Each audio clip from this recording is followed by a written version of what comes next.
नमस्कार दोस्तों, जय हिंद। आप सभी का देहरादून स्टडी फंड के यूट्यूब चैनल पर स्वागत है। मैं हूं दोस्तों मोहित सिंह रावत। तो आज हमारी दोस्तों one of the most important class Uttarakhand current affair की है और ये हमारा उत्तराखंड नोट्स डे 2 है। और ये जो आज हमारी क्लास है आर्थिक सर्वेक्षण से लिए गए प्रश्न है। अगर आप इस क्लास को अटेंड करते हो, सभी 60 के 60 क्वेश्चन देखोगे तो आप नोटिस करोगे कि 10 से 15 क्वेश्चन जो पिछले 2-3 एग्जाम यूकेपीएससी के द्वारा कराए गए हैं वो आपको इस क्लास से देखने को मिल जाएंगे। और इस बार जो ईओ का एग्जाम हुआ है उस एग्जाम में कम से कम 6 प्रश्न आयोग ने इसी आर्थिक सर्वेक्षण रिपोर्ट से पूछा था। तो इन क्वेश्चन को अटेंड कीजिएगा। आपके सभी एग्जाम, चाहे समीक्षा अधिकारी हो, सहायक समीक्षा हो, स्नातक स्तरीय ग्राम पंचायत वगैरह हो, या आबकारी हो, या भविष्य में आने वाली उत्तराखंड पुलिस भर्ती हो, सभी के लिए महत्वपूर्ण होगा। तो शुरुआत करते हैं दोस्तों आज की अपनी क्लास को। और इस क्लास को हम तो ना तो लाइव में रख रहे हैं ना ही प्रीमियर में रख रहे हैं। ये इसलिए कि आप सभी क्वेश्चन को अटेंड कीजिएगा, हर एक क्वेश्चन की इंपॉर्टेंस को समझिएगा। तो शुरुआत करते हैं क्वेश्चन नंबर 1 से। देखिए, पहला क्वेश्चन है दोस्तों आपके सामने। सीएम धामी द्वारा मुख्यमंत्री उदीयमान खिलाड़ी योजना का जो शुभारंभ किया गया है वो कब किया गया है? तो साथियों, राइट आंसर है ऑप्शन नंबर बी, 29 अगस्त 2022 को शुभारंभ किया गया है। आपको केवल इतना ही तक सीमित नहीं रहना है, आपको थोड़ा और आगे बढ़ना है और इन पॉइंट को भी याद करना है। शुरुआत आपने देख ली है कि इस योजना की शुरुआत होती है 29 अगस्त 2022 को। दो इंपॉर्टेंट पॉइंट है। एक इंपॉर्टेंट पॉइंट आपके सामने यह है कि इसमें जो खिलाड़ी हम चुनेंगे, यानी मुख्यमंत्री उदीयमान खिलाड़ी का जो हम चुनेंगे, जिन छात्रों को हम चुनेंगे वो 8 से 14 साल तक के होने चाहिए और प्रत्येक जनपद से 150 छात्रों या छात्राओं को यहाँ पर चयन किया जाएगा। टोटल 3900 बालक बालिका हो जाएंगी और इन सभी छात्रों को 1500 रुपए प्रति माह पेंशन यानी छात्रवृत्ति के रूप में इस प्रकार से उन्हें सहायता दी जाएगी। तो question 1 right answer option number B. Question number 2, यहाँ पर फिर क्वेश्चन नंबर 1 आ चुका है, कोई बात नहीं, आपके लिए क्वेश्चन 60 से ज्यादा ही हो जाएंगे। देखिए, वीर चंद्र सिंह गढ़वाली स्वरोजगार परियोजना के संदर्भ में गलत कथन का चयन कीजिए। बहुत इंपॉर्टेंट क्लास है, बहुत महत्वपूर्ण प्रश्न है। देखिए दोस्तों, अब थोड़ा एग्जाम का लेवल टफ बन रहा है ना, तो उन प्रश्नों के लिए भी तैयार रहिए। इस योजना की शुरुआत 1 जून 2002 में हुई थी, जो कि बिल्कुल सही है। इस योजना के तहत पर्वतीय क्षेत्रों में गैर वाहन मद, देखिए दो चीजों में मुख्यतः ये दिए जाते हैं, एक गैर वाहन मद और एक सिंपली, मतलब किसी ने अगर यहाँ पर कुछ पर्यटन के लिए, स्वरोजगार के लिए कुछ निर्माण करना हो, एक तो वाहन खरीदना है और एक वाहन नहीं खरीदना है, वाहन के अतिरिक्त जो भी कार्य है, तो उसके लिए सहायता दी जाती है। तो यहाँ पर आप देखोगे कि जो राज्य सहायता है पर्वतीय क्षेत्रों में, जो 33% अधिकतम सीमा पहले 15 लाख थी, ध्यान रखिएगा, आपको पहले भी कभी पूछ सकता है, पहले 15 लाख थी, अब ये बढ़ाकर 33 लाख कर दी गई है। तो दोस्तों ये बिल्कुल सटीक है। क्वेश्चन ऑप्शन सी आपके सामने है कि मैदानी क्षेत्रों में यह सहायता 25% अधिकतम सीमा जो 10 लाख थी, इससे बढ़ाकर अब 25 लाख कर दी गई है।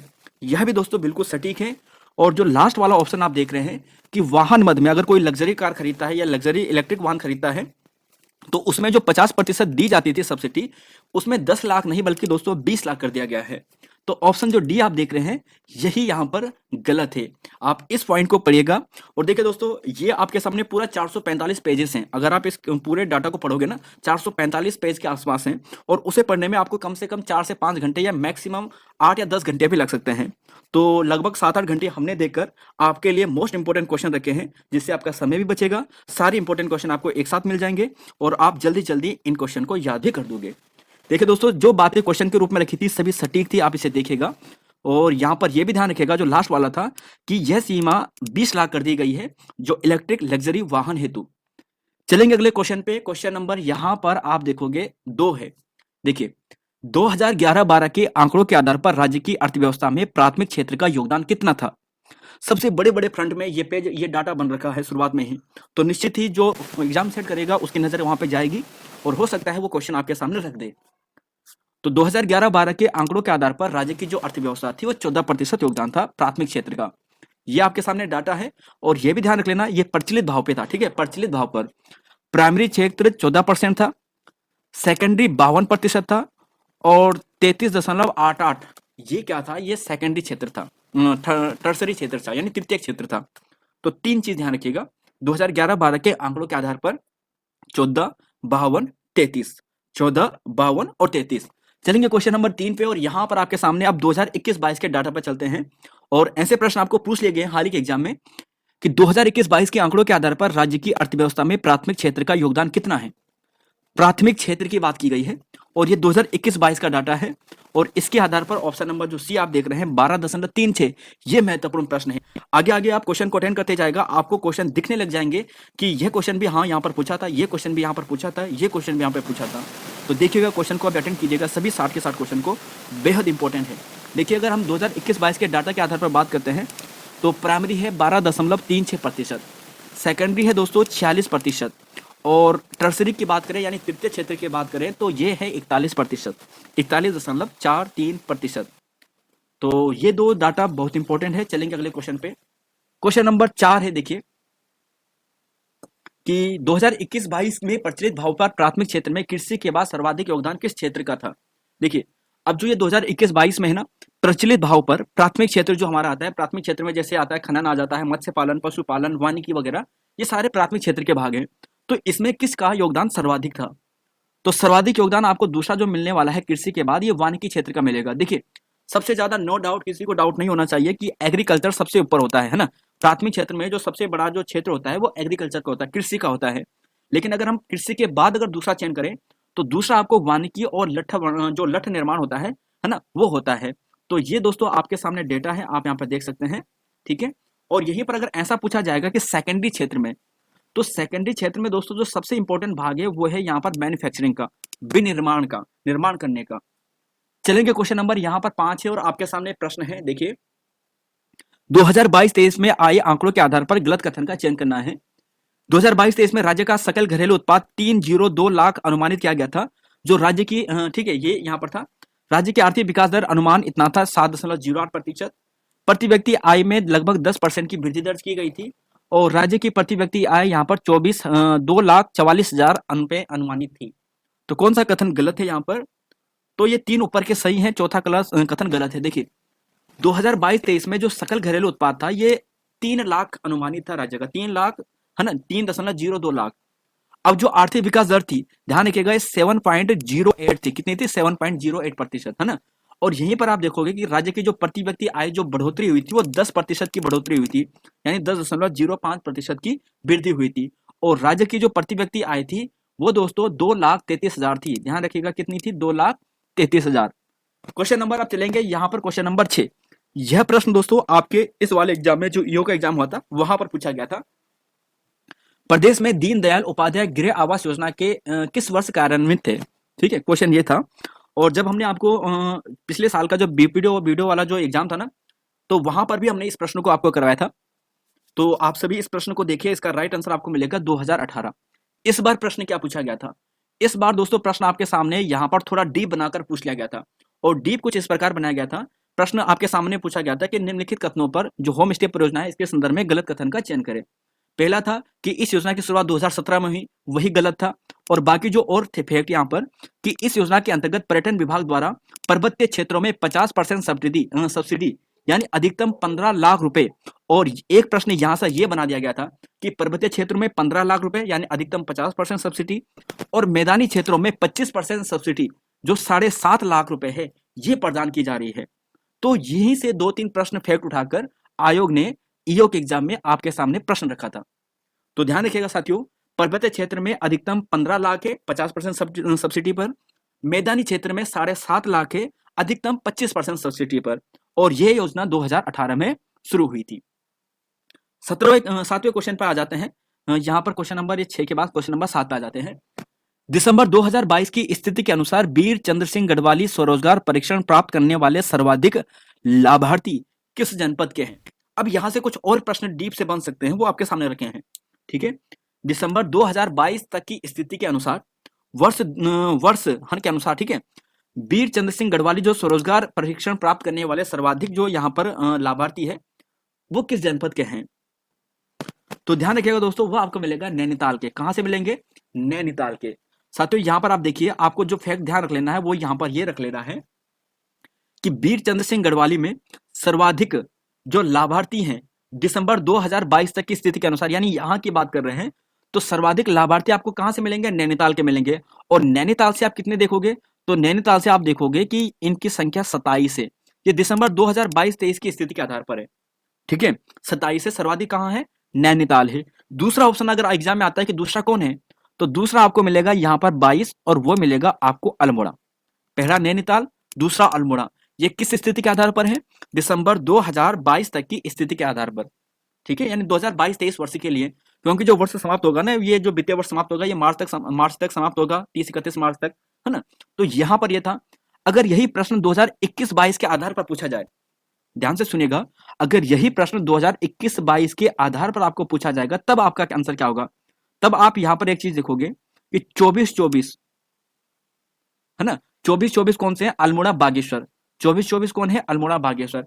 तो सर्वाधिक लाभार्थी जो यहाँ पर थे वो अल्मोड़ा बागेश्वर थे 2021-22 में। बाकी और याद करने की इतनी जरूरत नहीं है। चलेंगे अगले क्वेश्चन पे। क्वेश्चन नंबर दोस्तों यहाँ पर 8 है। 2021-22 में तृतीय क्षेत्र के किस उप क्षेत्र का योगदान सर्वाधिक रहा है? फर्स्ट क्षेत्र भी पढ़ लिया है, द्वितीय भी हमने देख लिया था कि मैन्युफैक्चरिंग में सबसे ज्यादा था। अब तृतीय क्षेत्र की बात करते हैं। तो तृतीय क्षेत्र में सर्वाधिक दोस्तों व्यापार, होटल और जलपान गृह, यानी ध्यान रखिएगा, व्यापार का मतलब ये हो गया जो ट्रेड होता है, ट्रेड, रिपेयर, होटल, यानी ये 29% के आसपास है, 29% के आसपास है। तो सर्वाधिक भाग इसी का है, ठीक है। दूसरा आपको मिलेगा ये परिवहन, भंडारण एवं संचार और प्रसारण, यानी ट्रांसपोर्ट, स्टोरेज, कम्युनिकेशन वगैरह, ये आपको मिलेगा दूसरे नंबर पर। तो हमें तो पहला नंबर मेनली याद होना चाहिए, और थोड़ा अगर हमारी मेमोरी अच्छी है तो सेकंड भी याद कर लीजिए कि परिवहन वाला है। क्वेश्चन नंबर 9 पे चलेंगे। यहां पर आपके सामने पूछा है, देखिए यहां से 4-5 प्रश्न आपके एग्जाम में बन सकते हैं। इन सभी को देखिएगा कि उत्तराखंड में महिला सशक्तिकरण एवं बाल विकास हेतु कुछ प्रमुख योजना संबंधी कथन है, निम्नलिखित में से कौन सा कथन सही नहीं है? क्वेश्चन नंबर 9 है। तो देखिए दोस्तों कि स्कीम फॉर एडोलसेंट गर्ल्स योजना राज्य के 2 आकांक्षी जनपद हरिद्वार व उधम सिंह नगर में किशोरी बालिकाओं हेतु संचालित किया गया है। तो यह बिल्कुल सही है। 2 आकांक्षी जनपद जो ये एडोलसेंट गर्ल्स योजना है, हरिद्वार और उधम सिंह नगर में संचालित है। यह कथन बिल्कुल सही है, ठीक है। दूसरा कथन है कि पीएम मातृत्व वंदना योजना में केंद्र सहायता 90% है। आपको मालूम होगा दोस्तों, है ना, जो हमारा जो राज्य है वो क्या है, एक विशेष राज्य का दर्जा प्राप्त है। तो 90% यहाँ पर केंद्र से ही सहायता ज्यादातर मिलती है। तो यह भी कथन बिल्कुल सही है। मुख्यमंत्री महालक्ष्मी योजना की शुरुआत वित्त वर्ष 2022-23 में हुई। इस प्रश्न पर जरा यहाँ पर समझिएगा, जो मुख्यमंत्री महालक्ष्मी योजना है ना, जिसमें किट दिया जाता है, जो प्रेग्नेंट महिला होती है और जो जन्म देने वाले माँ होती है ना, छोटे छोटे बच्चे होती है, तो नवजात शिशु वगैरह, तो उनकी देखभाल के लिए किट दिया जाता है। तो ये वित्तीय वर्ष 2022-23 में शुरू हुआ था। यही कथन गलत है दोस्तों। ये 2021-22 में, जो वित्त वर्ष 2021-22 था, वहां पे शुरू हुआ था। एक्चुअली जुलाई 2021 में ये शुरू हुई थी। इसके अलग अलग नाम थे।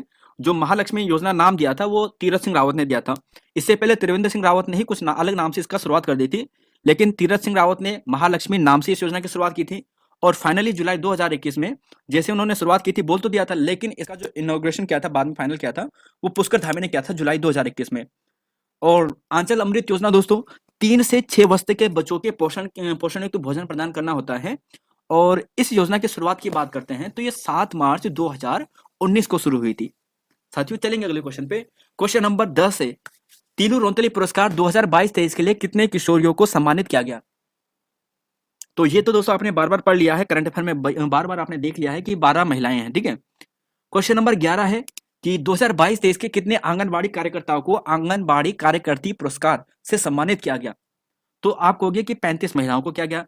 तो ऑप्शन ए यहां पर सटीक होगा। क्वेश्चन नंबर 212 है, और यह प्रश्न आपके एग्जाम में पटवारी में पूछा गया था, ठीक है। शायद पटवारी या कनिक सहायक में से किसी एक में पूछा गया प्रश्न है। और यहां से अब जितने प्रश्न एग्जाम में बन सकते हैं वो सभी आपके सामने रहेंगे। राज्य में मत्स्य उत्पादन 2022-23 के अनुसार कुल कितना था? मत्स्य उत्पादन 2022-23 की स्थिति के आधार पर बात कर रहे हैं। तो साथियों ध्यान रखिएगा इस प्रश्न का, 60-90 है ना। तो मत्स्य उत्पादन 2022-23 के लिए 60-90 है। लेकिन अगर यहीं पर ऐसा पूछा जाए, ध्यान रखिएगा, यहां से 2-3 प्रश्न बन सकते हैं दोस्तों। 2-3 प्रश्न क्या बनेंगे? पहला प्रश्न तो यही बनेगा, और जो बन भी गया है, एग्जाम में पूछ लिया गया है कि राज्य में मत्स्य उत्पादन 2022-23 में सर्वाधिक मत्स्य उत्पादन कितना था, एकदम मीट्रिक टन पूछ लिया था। तो 60-90 मीट्रिक टन था, ठीक है। अब ये तो हो गया 60-90। दूसरा प्रश्न यहां से क्या बनेगा? दूसरा प्रश्न बनेगा कि लाख में कितना था, यानी टोटल रुपए की बात करेंगे तो कितना था। तो 74-71, 74-71, ठीक है, 74-74-71, आप ऐसे ध्यान रखिएगा, 74-71, ये लाख रुपए में था मत्स्य उत्पादन कुल। तीसरा प्रश्न यहां से क्या बनेगा? तीसरा प्रश्न बनेगा कि मत्स्य उत्पादन सर्वाधिक जनपद कौन सा है, ऐसा भी तो प्रश्न बन सकता है। तो सर्वाधिक जनपद में अगर आप यहां पर देखोगे तो आप एक चीज नोटिस करोगे, और यहां पर ये जो है वो है उधम सिंह नगर।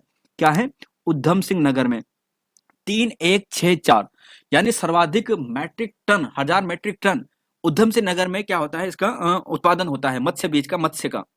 तो हरिद्वार, उधम सिंह नगर दोस्तों आपको ये ध्यान रख लेना है। और दूसरे नंबर पर अगर आपको पूछा जाए कि दूसरे नंबर पर कौन सा है, तो दूसरे नंबर पर आपका आएगा यहाँ पर हरिद्वार 1801। बाकी गढ़वाल में टोटल 26 है, तो उसमें पूरा गढ़वाल आ गया ना कंबाइंड। तो पहला उधम सिंह नगर, दूसरा हरिद्वार। चलेंगे अगले क्वेश्चन पे। और यहीं पर अगर दोस्तों ऐसा पूछ लिया जाए कि सबसे कम किसका है, वैसे सबसे कम तो बहुत कम चांसेस होते हैं पूछने का, लेकिन बाय द वे अगर प्रश्न थोड़ा ज्यादा डीप बने तो सबसे कम चंपावत का है। चलेंगे अगले क्वेश्चन पे। क्वेश्चन नंबर यहां पर देखिए, अब इस प्रश्न को देखिएगा, यहां से आपके सामने तीन चार, यहां से भी इस बार एक प्रश्न आपके एग्जाम में बना था, ईओ के एग्जाम में, कि 2022-23 के बजट के अनुमान के अनुसार कुल राजस्व प्राप्तियां कितनी थी। प्रश्न क्या बना था अभी आपको बताऊंगा। यहां से आपके एग्जाम में तीन चार प्रश्न बनेंगे, उन सभी प्रश्नों को आपके सामने रखे हैं। देखिए, पहला प्रश्न, इसका आंसर आपको मिलेगा 51,474। सुनिएगा, 2022-23 के बजट के अनुमान के अनुसार कुल राजस्व प्राप्तियां हुई थी 51,474 करोड़। 51,474 करोड़। ठीक है दोस्तों। अब यहीं पर इस बार ऐसा प्रश्न बना था कि 2022 ये 23-24 के लिए बना था कि अगर ऋण भुगतान को छोड़ दे, 2023-24 में, तो टोटल कितना बजट था। तो ऋण भुगतान को छोड़ने के बाद ये था 66,179, 66,179। ठीक है, 66,179। फिर आगे देखिए और क्या एग्जाम में प्रश्न बन सकते हैं। तो 2022-23 के बजट अनुमान के अनुसार राजस्व प्राप्ति कितना थी, 51,476। ठीक है, और जो 43,701 दिखाई दे रही है पिछले साल के लिए था। और यहीं पर दोस्तों अगर ऐसा देखा जाए कि 2022-23 में 2021-22 की तुलना में जो बजट की वृद्धि हुई थी वो 17.5% था। 2021-22 की तुलना में 2022-23, ये वाला 2023-24 है जो अभी वर्तमान में है, तो उस समय 17.79% की वृद्धि हुई थी। और दो इंपॉर्टेंट फैक्ट, राज्य करों से प्राप्त आय के अंतर्गत वर्ष 2022-23 के बजट अनुमान में जीएसटी तथा वेट कर, जीएसटी और वेट कर से जो टोटल, एक सेकेंड है,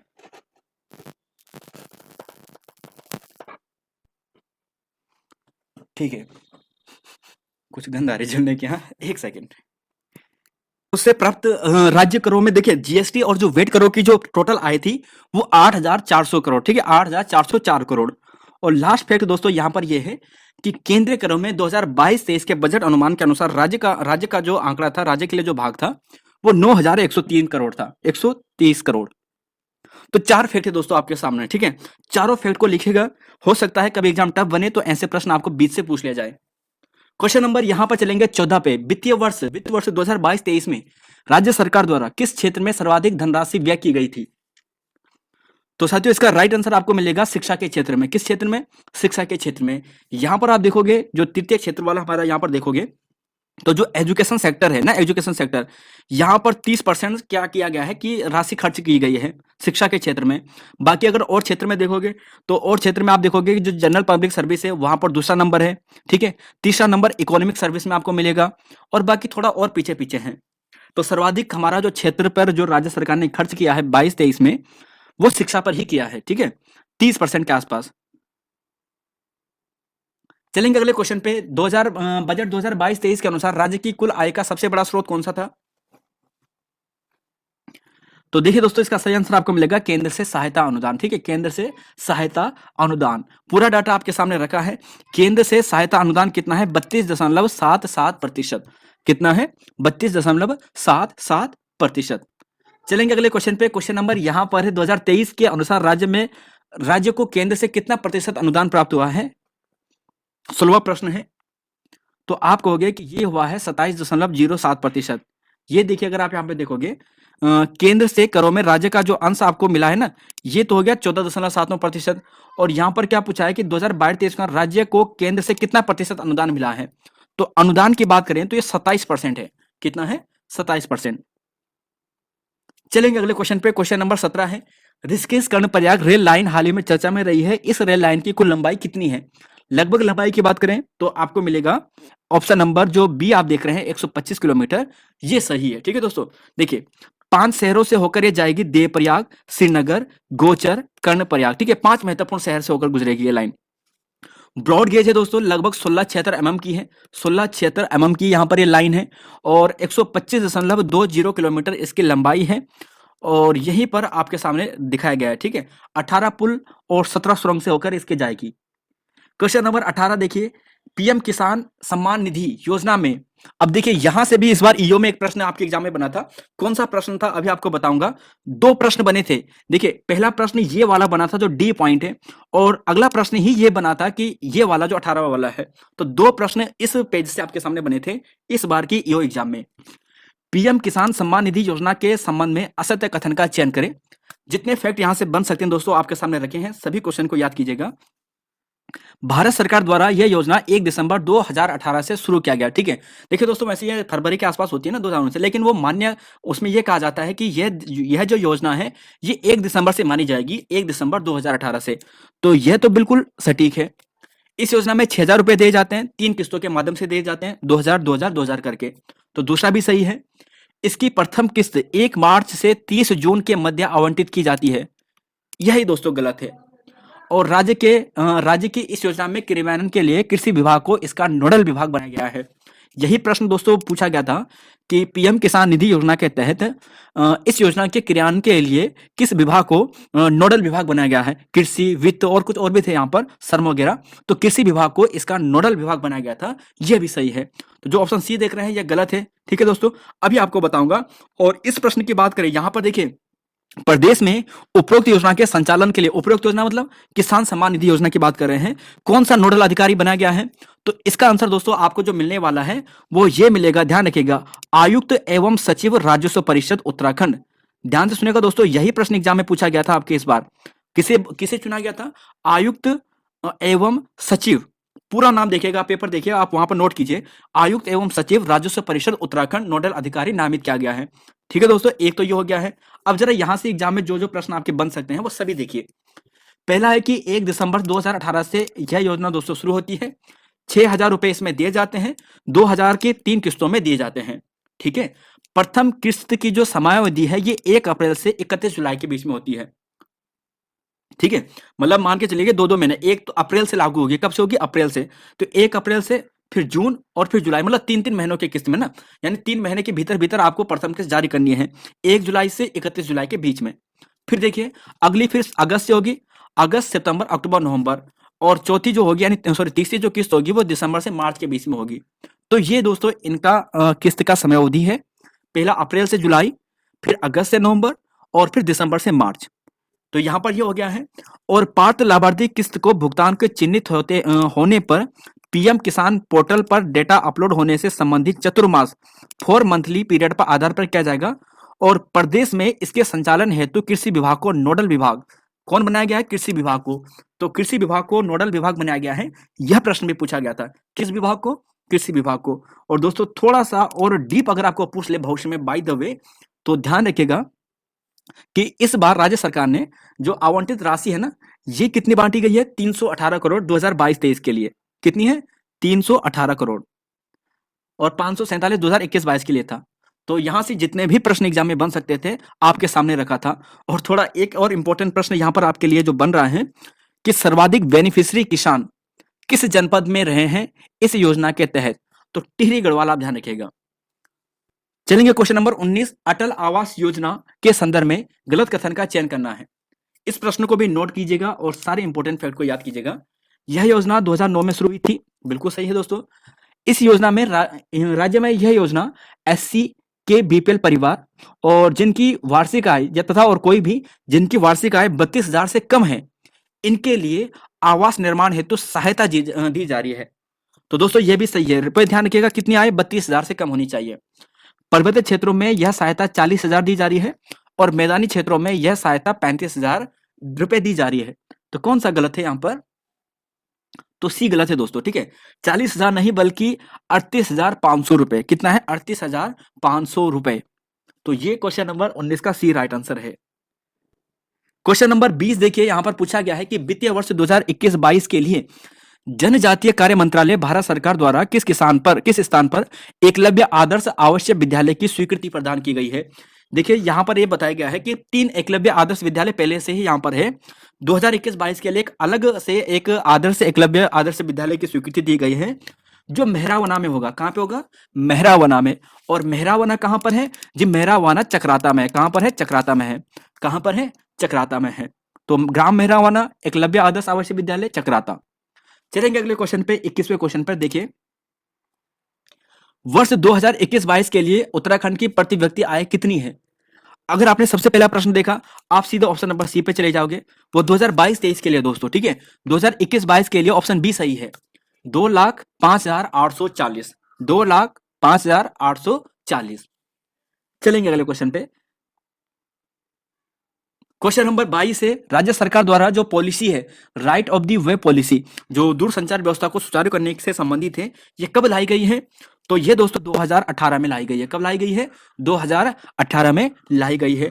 अच्छा, पूछा जाएगा सिंपल कि डार्क लेक पोर्टल का संबंध किससे है? डार्क लेक पोर्टल क्या चीज है? तो देखिए, डार्क लेक पोर्टल, डार्क, अब आज के जमाने में डार्क, डार्क हम किस चीज को कहते हैं ना, ज्यादातर डार्क का मतलब दोस्तों आज के जमाने में अगर आप देखोगे, सोशल मीडिया के जमाने में आप देखोगे साइबर क्राइम से संबंधित होगा ना, साइबर से रिलेटेड। तो ध्यान रखिएगा, आपको इस चीज को उसी से रिलेट करके आपको कहाँ पे जाना है, उस चीज पे जाना है, मतलब किस पे जाना है? कंप्यूटर पोर्टल पे जाना है। तो जीआईएस डेटा को संग्रह करने के लिए ये डार्क लेक पोर्टल की शुरुआत की गई है। तो मतलब आप सीधा यहाँ पर ना, डार्क का मतलब, या डार्क का मतलब किससे होगा? कंप्यूटर सिस्टम से होगा, जो कंप्यूटर से रिलेटेड है ना। तो ड्रोन और जीआईएस डेटा है, जो जीआईएस डेटा, इसके लिए संदर्भ में है ये। थोड़ा सा अटपटा है, लेकिन आप ऐसे याद कीजिएगा, ठीक है। पूरे ड्रोन और जीआईएस डेटा से संदर्भ में है। क्वेश्चन नंबर 24 है कि सीमांत पर्वतीय जनपद बाल विज्ञान महोत्सव 2022 का आयोजन कहाँ पे किया गया है?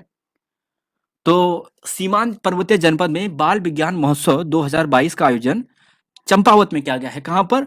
आपको थोड़ा एग्जैक्ट तिथि ध्यान रख लेनी है। एग्जैक्ट तिथि ध्यान रखिएगा, एग्जैक्ट तिथि 19-20 नवंबर 2022 को, 19-20 नवंबर 2022 को चंपावत, नवंबर 2022, 19-20 नवंबर 2022। ऐसे प्रश्न दोस्तों एग्जैक्ट तिथि पूछ लिए जाते हैं, क्योंकि ये उनके बुक में आ चुका है ना, और बुक में आ चुका है तो आयोग देखेगा, थोड़ा टफ प्रश्न बनाने के लिए एग्जैक्ट तिथि पूछ लेगा। तो याद कीजिएगा इसकी एग्जैक्ट तिथि 19-20। अगला क्वेश्चन है, देश की कितनी प्रतिशत आबादी लगभग कृषि कार्य पर निर्भर है? तो यहां पर दोस्तों आपको ध्यान रख लेना है 60%। कितनी है? 60%। अब देखिए, जो चीज आपको ध्यान रख लेना है कि सबसे पहले 60% आबादी कृषि पर है, ये भारत की बात कर रहे हैं, ठीक है। कृषि की सकल घरेलू उत्पाद में भागीदारी लगभग 22% है। कृषि की सकल घरेलू उत्पादन में, जो सकल घरेलू उत्पादन में है, वहां पर कृषि की उत्पादकता लगभग 22% है। जबकि देश की लगभग 60% जनसंख्या वो किस पर है? देश की लगभग 60% जनसंख्या, ठीक है। तो आबादी मतलब जनसंख्या से आप समझ लेना, ये 60% है। और राज्य की अगर आपको पूछा जाए, तो राज्य के जो प्राथमिक क्षेत्र के अंतर्गत जो पार्ट आते हैं, चाहे मत्स्य पालन हो, कृषि हो, पशुपालन हो, उद्यान हो, ये सारे प्राथमिक क्षेत्र के फैक्टर हैं। और इसमें लगभग 90% हिस्सेदारी यहाँ पर प्रत्यक्ष और अप्रत्यक्ष रूप से शामिल है। राज्य की सर्वाधिक मुख्य फसल कौन सी है? तो आप कहोगे गेहूं इसका सही आंसर आएगा। राज्य की सर्वाधिक मुख्य फसल दोस्तों गेहूं है। कितने प्रतिशत भाग पर? 30% भाग पर। फिर दूसरे नंबर पर है धान, 26% भाग पर। तीसरा आप ध्यान रखिएगा गन्ना, ठीक है, गन्ना है 9% पे। अगर हम अन्न की बात करते हैं तो ये मंडुआ है 8% के हिसाब से, ठीक है, 8%। तो ये चीज आप ध्यान रखिएगा, गेहूं धान, गेहूं 30%, धान 26%। चलेंगे अगले क्वेश्चन पे। अगर जो पूछा जाए तो जो है 2। तिलहन की बात करें तो तिलहन है 2, ठीक है। चलेंगे अगले क्वेश्चन पे, क्वेश्चन नंबर 27। पीएम किसान मानधन वृद्धा पेंशन योजना में शामिल होने वाले आयु सीमा का अधिकतम है। देखिए, जो पीएम किसान मानधन वृद्धा पेंशन है ना, इसमें शामिल होने के लिए जो आयु सीमा है, जो अधिकतम हो सकती है, वो कितनी है? तो दोस्तों इसका आंसर है 40 वर्ष। कितनी है? 40 वर्ष। यहां से आपके एग्जाम में जो प्रश्न बनेंगे वो ऐसा बनेंगे कि यह योजना 9 अगस्त 2019 से प्रभावी है, ठीक है, राज्य में। और इसमें शामिल होने के लिए न्यूनतम 18 और अधिकतम 40 वर्ष इतना होना आवश्यक है। 28वां क्वेश्चन है कि 2022-23 में भारत सरकार ने गेहूं के लिए कितना एमएसपी रखा है? जो मिनिमम सपोर्ट प्राइस होता है ना, किसानों को दी जाती है, तो 2022-23 के लिए कितना रखा है? तो वह है दोस्तों 2125 यानी 21-25 रुपए पर क्विंटल के हिसाब से होता है ये। तो गेहूं के लिए 21-25, शायद कभी कभी ये ऊपर नीचे हो जाता है, बढ़ा देते हैं, लेकिन जो ये रिपोर्ट आ रही थी 2022-23 के अनुसार, उसके आधार पर मैं आपके सामने प्रश्न रख रहा हूं। 21-23 गेहूं है और जो यहाँ पर अगर सरसों आपको पूछा जाए तो ये 5450 है, जो आपको पूछा जाए तो 1735 है, और मसूर आपको पूछा जाए तो 6000 है। क्वेश्चन नंबर यहाँ पर 29 है, हितैषी इंडिया एनजीओ के संस्थापक कौन है? देखिए राज्य में क्या करते हैं, कृषि को बढ़ावा देने का कार्य करने वाली ये संस्था है हितैषी इंडिया, ठीक है। और इस संस्थापक जो ये नॉन एनजीओ है, नॉन प्रॉफिटेबल जो ये ऑर्गेनाइजेशन होते हैं, है ना, नॉन गवर्नमेंट ऑर्गेनाइजेशन वगैरह जो ये होते हैं, तो ये इसमें है डॉक्टर किशन राणा। कौन है? डॉक्टर किशन राणा। 1994 में इन्होंने इस संस्था की स्थापना की थी, और इनका कार्य होता है कृषि को बढ़ावा देना, कृषि महोत्सव का निर्माण वगैरह करवाना, कृषि महोत्सव का आयोजन वगैरह कराना, ठीक है, जैविक कृषि के उत्पादों को बढ़ावा देना।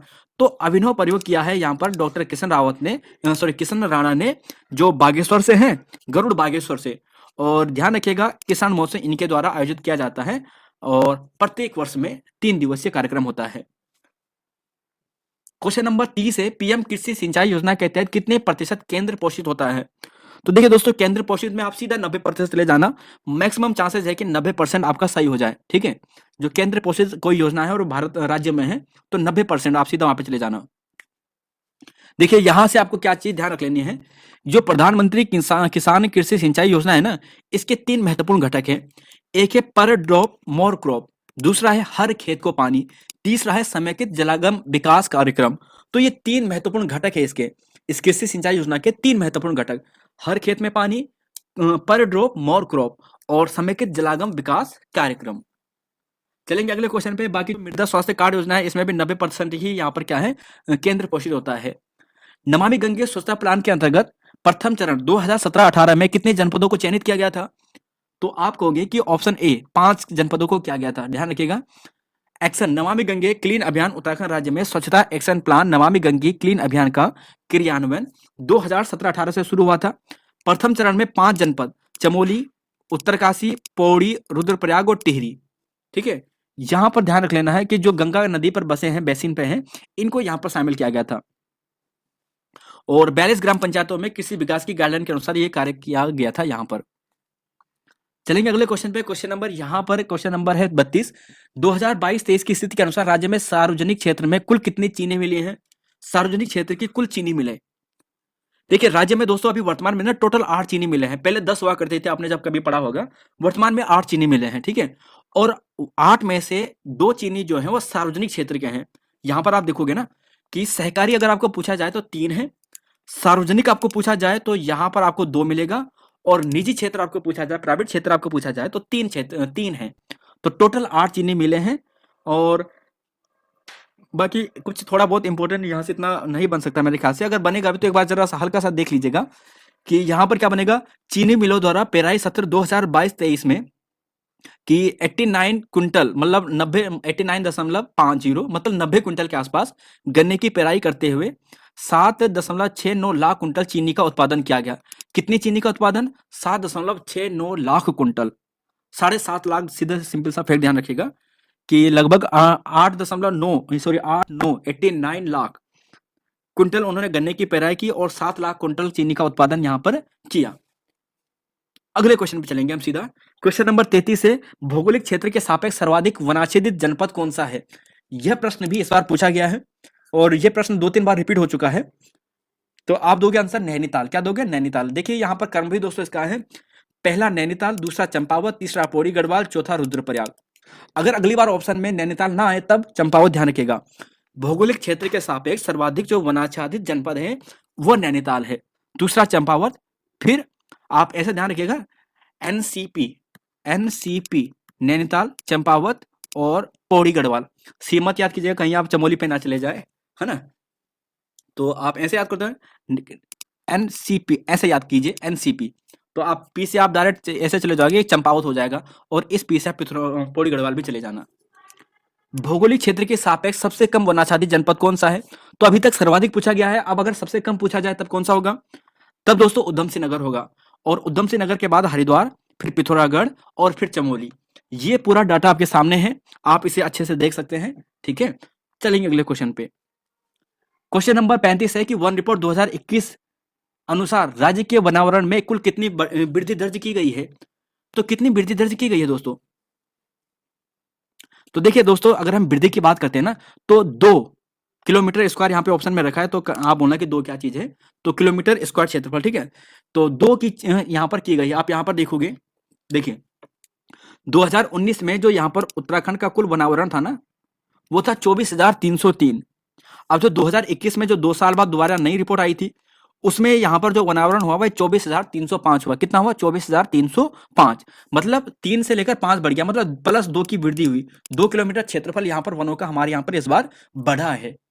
तो ये चीज दोस्तों ध्यान रखिएगा। और कभी कभी ऐसा प्रश्न पूछ लिया जाता है कि यार कि उत्तराखंड का कुल रिकॉर्डेड अभिलेख क्षेत्रफल कितना है, तो 71% है।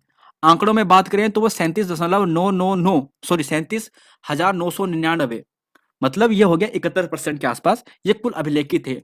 जिसके अंतर्गत वन क्षेत्र के अंतर्गत 25,000, यानी वन क्षेत्र के अंतर्गत, वन प्रबंधन के अंतर्गत, राजस्व विभाग के अंतर्गत 4,768 में, और वन पंचायत के अंतर्गत 7168। तो ये था 35वां क्वेश्चन। 36वें क्वेश्चन में चलेंगे कि वित्तीय वर्ष 2021-22 के लिए सर्वाधिक होम स्टे के लिए पंजीकरण कराने वाला जनपद कौन सा है?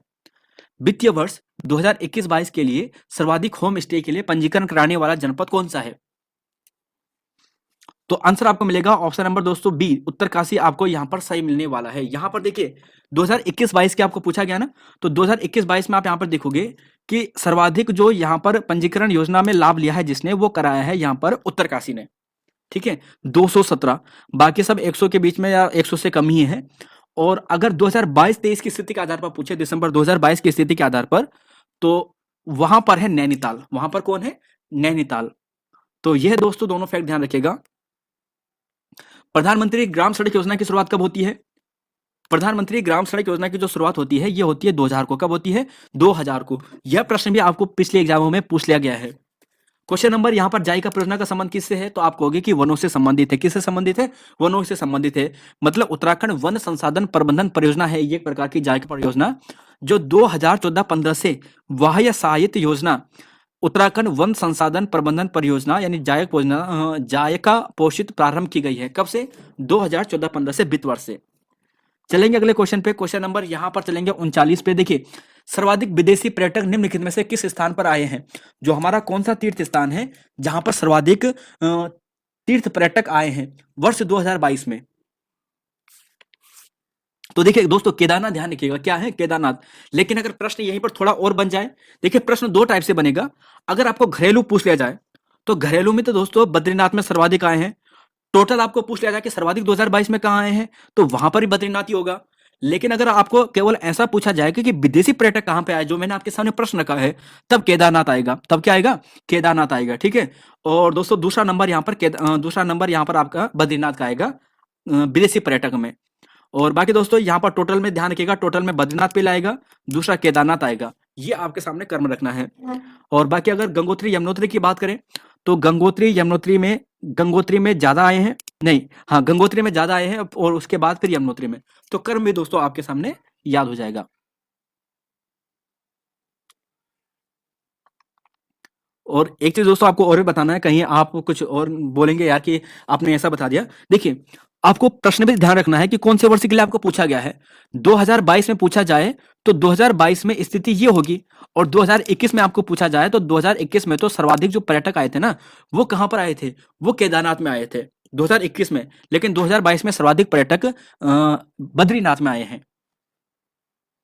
क्वेश्चन नंबर 40, राज्य का सर्वाधिक लंबाई वाला रनवे कौन सा है? देखिए परीक्षावाणी में ये डाटा गलत है, इसे करेक्ट कर लीजिएगा। परीक्षावाणी में गलत डाटा दिया गया है। राज्य का सर्वाधिक लंबाई वाला जो रनवे है ये आपको मिलेगा जोलीग्रांट, वहां पर पंतनगर को बताया गया है। ये आपके सामने डेटा है पूरा, आप चाहे तो रिचेक कर सकते हो, ठीक है। तो यहां पर आप देखोगे जोलीग्रांट एयरपोर्ट देहरादून ये सर्वाधिक है 2140। बाकी अगर पंतनगर की बात करें 1372 है, नैनी सैनी 1568 है ना। तो मतलब और का कमी है, सबसे ज्यादा जोलीग्रांट का ही है। क्वेश्चन नंबर यहां पर 41 है कि प्रस्तावित गौरीकुंड केदारनाथ रोपवे परियोजना की अनुमानित लागत कितनी है? तो राइट आंसर आपको मिलेगा 1267, ठीक है। इतना करोड़ यहां पर है दोस्तों। इसकी जो गौरीकुंड केदारनाथ रोपवे है ना, 9.7 किलोमीटर इसकी लंबाई होगी, और 1267 करोड़ इसका लागत आएगी, ठीक है। और जो गोविंद घाट से हेमकुंड आएगा उसकी लागत आएगी 1163 करोड़, 1163 करोड़। और ये लगभग 12.5 किलोमीटर के आसपास है, 12.40 किलोमीटर के आसपास है। चलेंगे अगले क्वेश्चन पे। 42वां क्वेश्चन है कि वित्त वर्ष 2021-22 के लिए राज्य की कुल विद्युत क्षमता कितनी है मेगावाट में। तो देखिए दोस्तों, इसका राइट आंसर आपको मिलेगा 1322। कितना है? 1322। देखिए 2021-22 के लिए 1322 है, 2020-21 के लिए भी 1322 यहाँ पर स्थापित क्षमता थी मेगावाट उत्तराखंड की, है ना। अब दिसंबर 2022 तक 1420 हो चुकी है। अभी दो नया डाटा नहीं आ चुका है, तब तक का डाटा आपके सामने ये दिया गया है। क्वेश्चन नंबर यहाँ पर है, जल जीवन मिशन के तहत प्रत्येक ग्रामीण परिवार के लिए कितना जल प्रतिदिन निर्धारित किया गया है। इस प्रश्न को भी नोट कीजिएगा और आप देखोगे कि ईओ के एग्जाम में आपके सामने प्रश्न बना था, है ना। तो इसका राइट आंसर आपको मिलेगा ऑप्शन नंबर बी, 55 लीटर। ईओ में आपका जो प्रश्न पूछा था वो ऐसा पूछा था कि उत्तराखंड के शहरी क्षेत्र में, ठीक है, तो शहरी क्षेत्र में आप ध्यान रखिएगा 135 लीटर, है ना। और अगर आपको ऐसा पूछा जाएगा कि प्रत्येक ग्रामीण परिवार के लिए कितना जल प्रतिदिन निर्धारित किया गया है, तो 2024 तक इसको टारगेट कंप्लीट करना है और इस आधार पर 55 लीटर प्रति व्यक्ति ग्रामीण क्षेत्र में नियमित रूप से गुणवत्तापूर्वक जो पेयजल है वो उपलब्ध करवाना है। तो ग्रामीण क्षेत्र में 55 और अगर ऐसा पूछा जाए शहरी क्षेत्र में तो 135। 44वां क्वेश्चन है, स्वजल 2.0 अंतर्गत राज्य हरिद्वार के साथ साथ कौन सा अन्य अभिलाषी जिले के रूप में चुना गया है। तो दो जनपद है, एक तो हरिद्वार है और अभी हमने थोड़ी देर पहले भी पढ़ा था जो आकांक्षी जिला था, तो वैसा ही ये अभिलाषी जिला भी है और ये भी उधम सिंह नगर है, वहां भी उधम सिंह नगर था।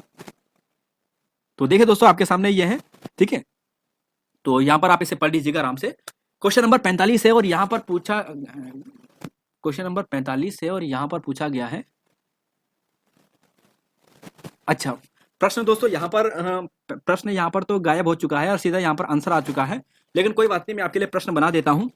प्रश्न आपके लिए यहाँ पर ये क्वेश्चन नंबर 45 यहाँ पर यह आएगा कि ग्राम्य टू फेज योजना के तहत कृषि ग्रोथ सेंटर, यानी हम बात करें कृषि व्यवसाय विकास सेंटर उत्तराखंड में कुल कितने खोलने की बात की गई है, कितने खोले गए हैं मतलब, तो टोटल 10 खोले गए हैं। कितने खोले गए हैं? 10 खोले गए हैं। अच्छा अब आ चुका है, ठीक है, तो 10 दोस्तों यहाँ पर ध्यान रखिएगा। ऑप्शन नंबर जो आप यहाँ पर जो सी देख रहे हैं ये सही है। कितने हैं? 10 यहाँ पर सही है। 46वां क्वेश्चन है कि ग्राम्य 2 योजना के तहत कृषि ग्रोथ सेंटर कृषि व्यवसाय विकास केंद्र जनपद व संबंधित प्रभाग सही मिलनी है। ईओ का पेपर उठाइए, वहां पर आपके सामने ये प्रश्न पूछा गया था इस बार। तो आप देखिए दोस्तों, इस बार जो प्रश्न यूकेपीएससी ने उठाए ना, सारे आपके सामने इसी बुक से उठा दिए हैं। तो यहाँ पर देखिए ग्राम्य 2 फेज योजना की बात कर रहे हैं। आप कहोगे कि यार ऐसा प्रश्न था ही नहीं, वहां पर प्रश्न सिंपल था, मैंने आपके सामने और भी प्रश्न बना के रख दिए हैं। वहां पे केवल ऐसा पूछा गया था कि ग्राम्य 2 फेज योजना के तहत कृषि व्यवसाय विकास केंद्र जनपद पिथौरागढ़ जनपद के प्रभाग में कौन सा शामिल है। पिथौरागढ़ के लिए स्पेशल पूछा गया था। तो पिथौरागढ़ के लिए जो प्रभाग था वो नाचनी था, जो ऑप्शन में भी था और सटीक आंसर भी था। तो ऑप्शन ए तो यहाँ पर दोस्तों सही है। अगर पौड़ी आपको पूछा जाए कि पौड़ी प्रभाग के अंतर्गत कौन सा है, तो पौड़ी प्रभाग के अंतर्गत है अमोठा। टोटल 10 है ये, और वहां पर आयोग ने आपको पिथौरागढ़ का ही केवल पूछा था। पौड़ी के लिए अमोठा है, अल्मोड़ा के लिए फल्याट, देहरादून के लिए ख्यारसी गलत है। तो देहरादून के लिए दोस्तों ख्यारसी नहीं है, ख्यारसी टिहरी का है। आप चाहें तो इसे आराम से पढ़िएगा कि ग्राम्य 2 परियोजना के अंतर्गत 10 कृषि व्यवसाय ग्रोथ सेंटर तथा टिहरी मतलब 10 कृषि व्यवसाय ग्रोथ सेंटर बनाए गए हैं। जैसे टिहरी प्रभाग में ख्यारसी है, ख्यारसी कहां पर है? टिहरी में। पीएमयू प्रभाग कन्नावा मैचक तलाई में, ठीक है, ये मतलब ये दोनों, यानी यहां पर देखिए टिहरी में ज्यादा आपको मिलेंगे, ख्यासी मिलेगा, पीएमयू मिलेगा, है ना, कनकावा मिलेगा और मैचक तलाई मिलेगा। बागेश्वर में आपको मिलेगा सामा तहसील, सामा प्रभाग। पिथौरागढ़ में आपको मिलेगा नाचनी, जो आयोग ने आपको इस बार पूछा था 2023 के ईओ के एग्जाम में। देहरादून में दोस्तों पुनाव पोखरी, अल्मोड़ा में फल्याट, अल्मोड़ा में कौन सा है? फल्याट, ठीक है। पौड़ी प्रभाग में सिमरखाल, पौड़ी प्रभाग में ही अमोठा है, अमोठा गुण, ठीक है। रुद्रप्रयाग प्रभाग में डोबलिया है और उत्तरकाशी प्रभाग में घिवरा है। तो ये दोस्तों आपके सामने कुछ सेंटर हैं, 10 सेंटर हैं। हो सके तो एक बार एग्जाम से पहले इन्हें देख लेना। क्वेश्चन नंबर 47 पे चलेंगे और यहां पर आपके सामने है, उत्तराखंड विकेंद्रीकृत जलागम विकास परियोजना द्वितीय चरण निम्न में से किस बैंक द्वारा पोषित है। तो देखिए दोस्तों, इसका आंसर आपको मिलेगा option number D, world bank, ठीक है। क्या है? World bank. आप चाहें तो इसे एक बार पूरे डिटेल से पढ़ेगा, यहां से क्या क्या प्रश्न आपके एग्जाम में बन सकते हैं। तो पहला प्रश्न यही बनेगा जो मैंने आपके लिए बनाया है कि जो उत्तराखंड विकेंद्रीकृत जलागम विकास परियोजना है, ये इसको कौन पोषित कर रहा है। तो वर्ल्ड बैंक दोस्तों इसे पोषित कर रहा है, ठीक है।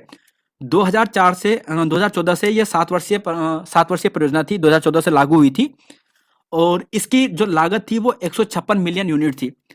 प्रीवियस एग्जाम में ये प्रश्न आपको पूछ लिया गया, ठीक है। 156 मिलियन यूनिट थी इसकी, ये नहीं पूछा गया था, ये पूछा गया था ये कौन सा यहाँ पर, ठीक है। तो 2014 से शुरुआत हुई थी, वर्ल्ड बैंक के द्वारा शुरुआत की गई थी। 156 मिलियन यूनिट इसका यहाँ पर था डॉलर के हिसाब से। और एक चीज देखोगे कि 8 पर्वतीय जनपदों जैसे यहाँ पर आप देख रहे होंगे, देहरादून, टिहरी, उत्तरकाशी, रुद्रप्रयाग, पौड़ी, अल्मोड़ा, बागेश्वर, पिथौरागढ़ के तहत इसमें ये योजना शुरू की गई थी। और इसके लाभार्थी वगैरह ये तो ज्यादा डीप हो जाएगा, फिर आप थोड़ा बहुत अपने अपने हिसाब से पढ़ने की कोशिश करना और समझने की कोशिश करना कि आपके लिए यहाँ से क्या पॉइंट इंपॉर्टेंट हो सकता है। मुझे लगता है कि 2-3 पॉइंट यहाँ से हो सकते हैं, जो एक मैंने आपको बनाया। वर्ल्ड बैंक हो गया, ठीक है, कब से शुरू हुई थी, कितने पंचवर्षीय योजना थी और इसकी लागत कितनी थी। 2 ही 3 यहाँ से प्रश्न इंपॉर्टेंट बन सकते हैं।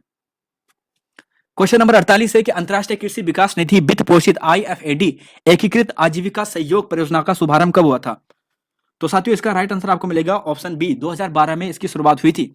इस परियोजना की शुरुआत 2012 में हुई थी। तो यहां से ये चीज आपको ध्यान रख लेनी है। इस परियोजना की जो लागत थी ये थी दोस्तों लगभग 286 करोड़। ज्यादा डीप हो जाएगा, केवल लागत और वर्ष इसका ध्यान रख लीजिएगा। क्वेश्चन नंबर यहां पर है 49, उत्तराखंड नई निर्यात नीति लागू की गई। उत्तराखंड की नई निर्यात नीति कब से लागू की गई है। तो देखिए दोस्तों यहां पर आंसर मिलेगा दिसंबर 2021। कब से? दिसंबर 2021 से। दो चीजें यहां से ध्यान रखिए, 15 दिसंबर 2021 से राज्य की नई निर्यात नीति लागू की गई। कब से की गई है?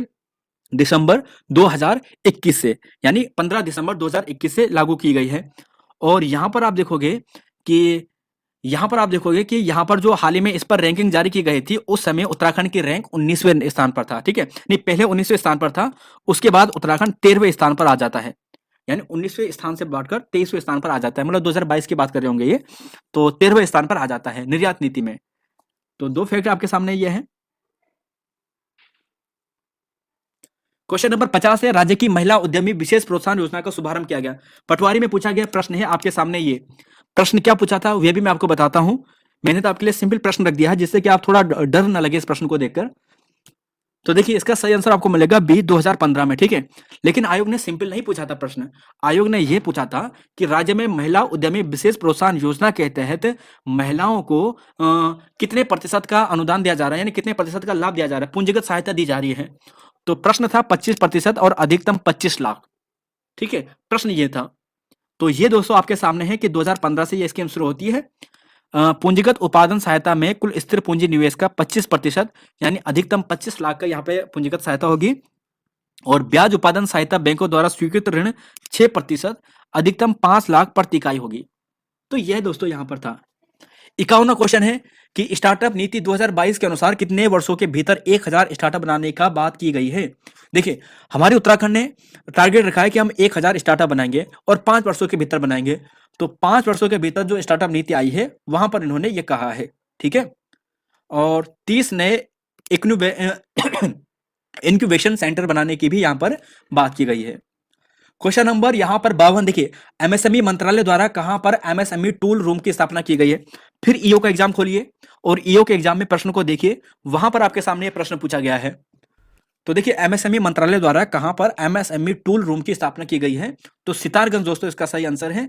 और यहां पर देखिए एक्चुअली यहां पर जो खोली गई ना अलग अलग जगह पे है, ऑप्शन में और ऑप्शन नहीं थे जो वहां पर आयोग ने पूछा था इस बार ईओ के एग्जाम में। तो देखिए एक है यहाँ पर इलेक्ट्रॉनिक टूल रूम, एक रूम है, एक टूल रूम है कानिया, रामनगर, नैनीताल और सिडकुल सितारगंज। ये 4 जगह आपको ध्यान रख लेनी है। इस बार केवल सितारगंज का आपको पूछा गया था, शायद भविष्य में रामनगर, नैनीताल या फिर आपको रूम कानिया भी पूछ ले। कानिया कुछ जगह का नाम होगा शायद, तो आपको पूछा जा सकता है। तो सारे प्रश्न दोस्तों आपके सामने रखे हैं। इन प्रश्नों को कलेक्ट करने में दोस्तों कम से कम 7-8 घंटे का समय लगा है।